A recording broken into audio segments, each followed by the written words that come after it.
सुहाग रात के पहले ही दिन एक पति ने अपनी दुल्हन को जंगल में रात के अंधेरे में अकेला छोड़ दिया।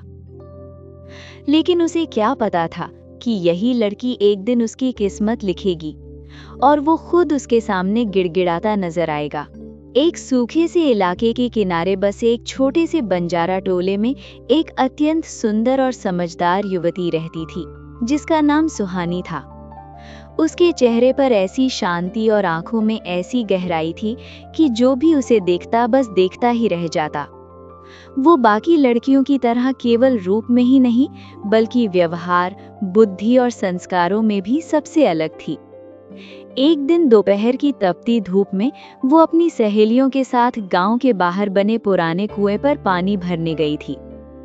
हवा में गर्मी की लपटें थीं, पर उसके चेहरे पर शांति थी। तभी दूर से घोड़े की टापों की आवाज सुनाई दी और एक अमीर घराने का बंजारा युवक वहां से गुजर रहा था। लंबा सफर तय करने के कारण वो प्यास से व्याकुल था और जब उसकी नजर कुएं पर खड़ी उन स्त्रियों पर पड़ी तो उसने घोड़ा रोक लिया। उसने पानी मांगा और सुहानी ने बिना उसकी ओर देखे पूरी मर्यादा और विनम्रता के साथ उसे पानी पिला दिया। उस एक क्षण में युवक को लगा जैसे समय थम गया हो। सुहानी का सौंदर्य, उसकी झुकी हुई नजरें और उसका सरल व्यवहार उसके दिल में उतर गया। उस युवक का नाम वीर था, जो एक धनी और प्रतिष्ठित परिवार से था। वो वहीं खड़ा उसे जाते हुए देखता रहा और उसके मन में एक ही विचार बार बार उठने लगा कि ऐसी लड़की ही उसके जीवन को पूर्ण कर सकती है। वो चुपचाप उनके पीछे पीछे चला और सुहानी के घर तक पहुंच गया। वहां उसने एक बहाना बनाकर उसके पिता से बात की और कुछ ही समय में उसने उनसे सुहानी का हाथ मांग लिया। सुहानी के पिता पहले तो हिचकिचाए, पर युवक की विनम्रता और सादगी देखकर उन्होंने समाज से सलाह लेकर ये रिश्ता स्वीकार कर लिया। जल्द ही दोनों का विवाह हो गया। शादी के बाद जब वीर अपनी नई दुल्हन को लेकर अपने घर की ओर जा रहा था तो रास्ते में जंगल पड़ गया और रात होने के कारण उन्होंने वहीं पड़ाव डाल लिया। उसी जंगल के पास एक गरीब चरवाहा अपनी भेड़ों के साथ था, जो उन्हें पानी पिलाने के बाद खुद भी उसी तरह झुककर पानी पीने लगा। ये दृश्य देखकर वीर को घृणा हुई और उसने उसका मजाक उड़ाया, जबकि सुहानी ने बहुत शांति से कहा कि वो भी इंसान ही है, बस परिस्थितियों ने उसे ऐसा बना दिया है। पर वीर के अंदर का अहंकार इतना बड़ा था कि उसे अपनी पत्नी की बात बर्दाश्त नहीं हुई और गुस्से में उसने उसे वहीं छोड़ दिया, ये कहकर कि वो उसके योग्य नहीं है। अचानक सब कुछ छिन जाने के बाद सुहानी टूट गई, पर उसने हार नहीं मानी। उसके हाथों की मेहंदी अभी सूखी भी नहीं थी और उसका सुहाग उसके सामने बिखर चुका था। चारों ओर सन्नाटा था, दूर कहीं जानवरों की आवाजें आ रही थीं और उसके भीतर डर, अपमान और दर्द का तूफान उठ रहा था। वो जमीन पर बैठकर फूट फूट कर रोने लगी। उसके आंसुओं में सिर्फ दुख नहीं था, बल्कि एक सवाल था, आखिर उसकी गलती क्या थी? उसने अपने संस्कार निभाए, सम्मान किया, फिर भी उसे सजा क्यों मिली? तभी वही चरवाहा उसकी आवाज सुनकर उसके पास आया। उसने जब उस नवविवाहिता को उस हाल में देखा तो उसका दिल पसीज गया।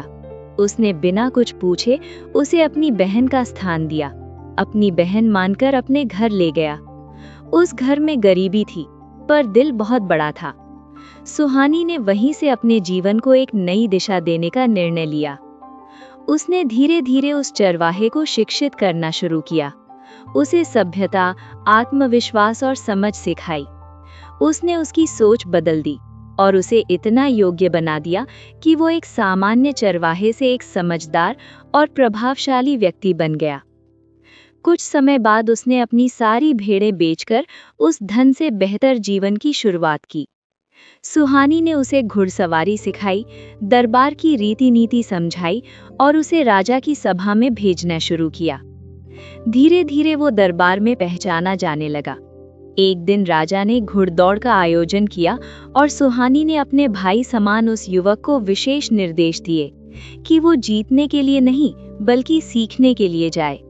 उसी दौड़ के दौरान एक ऐसा मौका आया जब राजा संकट में पड़ गया। और उस युवक ने अपनी सूझबूझ से उसकी जान बचा ली। राजा उसकी बुद्धिमत्ता और साहस से इतना प्रभावित हुआ कि उसने उसे अपने राज्य का सेनापति बना दिया और बाद में अपनी पुत्री का विवाह भी उसी से कर दिया। वो चरवाहा अब राजा बन चुका था, पर उसने कभी अपनी बहन को नहीं भुलाया जिसने उसे ये मुकाम दिलाया था। उधर वर्षों बाद एक दिन वही अमीर बंजारा वीर, जो अब भी अपने अहंकार और पछतावे के बीच भटक रहा था, उस राज्य में पहुंचा। जैसे ही वो सीमा में प्रवेश करता है, उसे पकड़कर कारागार में डाल दिया जाता है। जब उसे दरबार में लाया जाता है तो सामने वही स्त्री खड़ी होती है जिसे उसने कभी अपमानित कर छोड़ दिया था। आज वो पहले से कहीं अधिक आत्मविश्वासी, प्रभावशाली और शांत थी। उसके साथ वही चरवाहा खड़ा था जो अब राजा बन चुका था। वीर के लिए ये दृश्य किसी झटके से कम नहीं था। उसे अपने किए पर गहरा पछतावा हुआ और वो शर्म से झुक गया। सुहानी ने उसे कोई कठोर दंड नहीं दिया, बल्कि उसे ये दिखाया कि असली ऊंचाई धन से नहीं बल्कि व्यवहार और सोच से आती है। उसने ये साबित कर दिया कि जिसे वो कभी तुच्छ समझता था, वही आज उससे कहीं अधिक महान बन चुका है। वीर की आंखों में पछतावे के आंसू थे और उसने अपनी गलती स्वीकार की। सुहानी ने उसे माफ कर दिया, क्योंकि उसका उद्देश्य बदला लेना नहीं बल्कि उसे सही रास्ता दिखाना था। अंत में दोनों ने एक नई शुरुआत की, जहां अहंकार की जगह सम्मान और समझ ने ले ली। इस कहानी से हमें यही सीख मिलती है कि इंसान की असली पहचान उसके कपड़ों, धन या हैसियत से नहीं, बल्कि उसके संस्कार, उसके व्यवहार और उसकी इंसानियत से होती है। और एक स्त्री जब ठान ले तो वो सिर्फ अपना भाग्य ही नहीं बदलती, बल्कि दूसरों की किस्मत भी लिख देती है। आप देख रहे थे दिल की दास्तान। मैं हूँ सीमा। अगर कहानी ने आपके दिल को छुआ हो तो चैनल को सब्सक्राइब जरूर करें, वीडियो को लाइक करें। मैं ऐसी ही सच्ची और प्रेरणादायक कहानियां लेकर आती रहती हूँ। राधे कृष्णा।